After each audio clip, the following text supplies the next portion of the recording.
Subscribe to our channel, click the show links and enjoy watching the videos. Gautam ભૂલ્યો ક્યાંથી?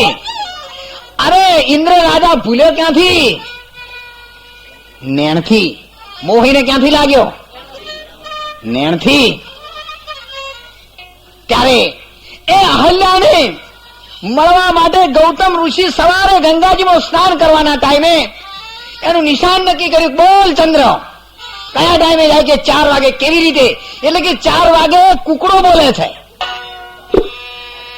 ત્યારે ઇન્દ્ર રાજાએ ચંદ્રને કહ્યું, ચંદ્ર આજે રાત્રે 2 વાગે તું કુકડો બની અને બોલજે, એટલે હું ગૌતમ ઋષિના ઘરમાં દાખલ થઈ જઈશ. અને 2 વાગે કુકડો બની અને ચંદ્ર બોલ્યો. ગૌતમ ઋષિએ ફટ લઈ કપડા હતા હાથમાં લઈ ગંગાજીમાં નીકળ્યા છે. એમને તો એક પરમાત્મા ઉપર ભરોસો છે, મારા નાથના ઉપર ભરોસો છે. એમના નેણોમાં તો બધું ઈશ્વર જ દેખાતું હતું.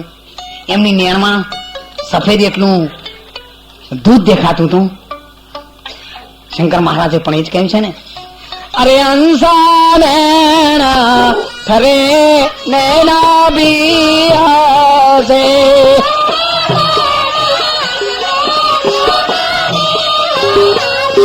જેમના દર્શન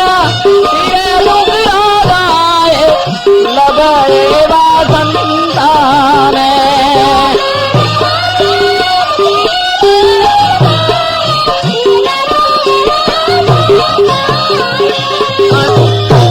જેની વર્તી અખંડ બ્રહ્માકાર થઈ ગયેલી હતી એવા ગૌતમ ઋષિ એમના ઘરની અંદરથી જયારે ચંદ્ર કુકડો થઈને બોલ્યો, એમને વિશ્વાસ બેઠો કે આ દિવસ ઉગવાનો ટાઈમ થઈ ગયો છે, પ્રભાતનો પોર થયો છે. ઘરમાંથી નીકળ્યા ત્યારે ઇન્દ્ર રાજા અહલ્યાના રૂપ ઉપર જેને ક્રૂરદ્રષ્ટિ કરી હતી એવો ઇન્દ્ર ગૌતમ ઋષિની ઝૂંપડીમાં દાખલ થઈ ગયો. માતાજી એકદમ બેઠા થઈ ગયા. મહારાજ તમે દેવ? તો ઋષિ મહારાજ હાલ જ ગયા.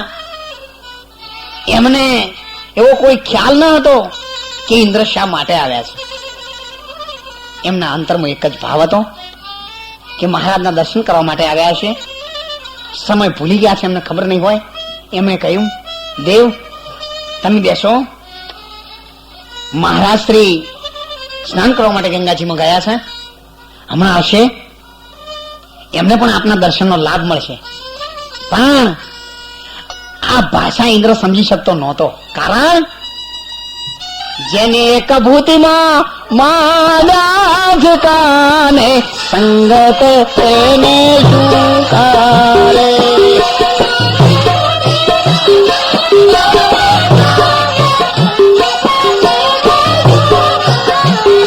જેને 100 વર્ષે નાવ જાને સંગત તેને શું કરે.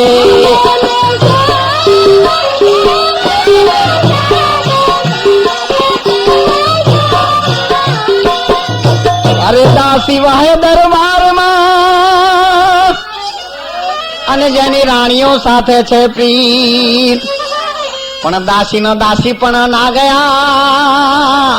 જને ના વડે રાણીઓ પાળી સંગત એને શું કરે.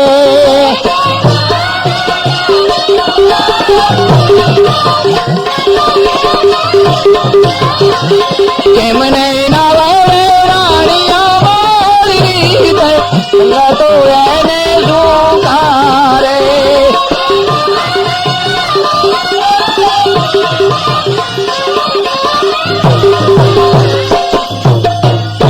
મુલતાન દેશની માટી મંગાવો, જેની માટી સુગંધી હોય, હો નરવી સુગંધથી ભરેલી.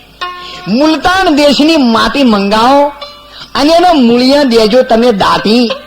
ઉપર કેસર ને કસ્તુરી છંટાઓ, પણ ઓબલી ભીતર રહે ખાટી ને ખાટી. આ તો બાપુ અંદરથી ખટાશ કાઢવી પડે. બહાર નરો ગોળ ચોપડે પણ મોય તો ઓકડા સીધા નહીં થતા. અને જ્યાં સુધી અંતરના પડદા ખોલીને તમે રટો પ્રભુનું નામ. અવસર છેલ્લો છે જમવાનો.